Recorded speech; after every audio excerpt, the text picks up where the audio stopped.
Nakiisa ang Cagayan Police Provincial Office kasama ang Regional Community Affairs and Development Division at Enrile Police Station sa pagdiriwang ng 33rd National Children's Month na may temang kaligtasan at karapatan ng bata ipaglaban sa isinagawang aktibidad sa Magalalag National High School, Magalalag West, Enrile, Cagayan noong ika-24 ng Nobyembre taong kasalukuyan. Pinangunahan ng paaralan ang programa sa pamamagitan ng welcome remarks ni Mr. Orlando Dayag, Officer in Charge ng Magalalag National High School, kung saan binigyan diin niya ang mahalagang papel ng komunidad sa pangangalaga at pagtataguyod ng karapatan ng kabataan. Nagbigay naman ng mensahe si Police Major Harold Tuacfemia, Chief of Police ng Enrile Police Station, kung saan tinalakay niya ang kahalagahan ng patuloy na pagkikipag-ugnayan ng PNP sa mga paaralan upang matiyak ang kaligtasan ng mga kabataan, lalo na sa harap ng modernong banta sa kanilang kapaligiran at online na mundo.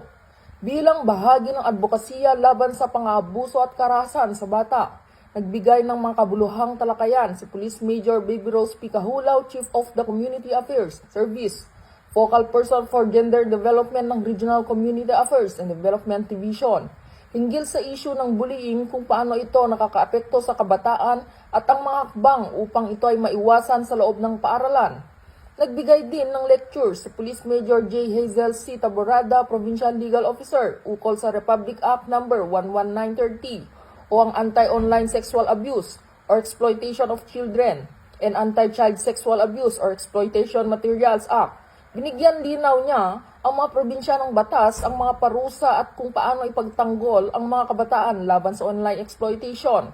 Samantala, tinalakay naman ni Police Captain Sheila Joy Enfronda, Chief Public Information Officer, ang laban kontra fake news at kung paano maging responsable at mapanuring digital users ang mga kabataan. Dagdag dito, nagsagawa si Brother Roger Ikin sa Laam Police Advocacy Group, President Enrile Chapter ng Project Dawa, Dialogue and Awareness with Acceptance and Harmony, upang itaguyod ang wastong paggabay, tamang asal at moral at espiritual na pundasyon ng mga kabataan. Ang aktibidad ay bahagi ng patuloy na malasakit at programa ng PNP upang tiyaking ligtas, protektado at may sapat na kaalaman ang kabataan laban sa anumang uri ng pang-aabuso at maling impormasyon. Dito sa Lambak ng Cagayan, ako ang inyong PNN correspondent, Patrolwoman Ledesma, alagad ng batas, tagataguyod ng Balitang Pulis.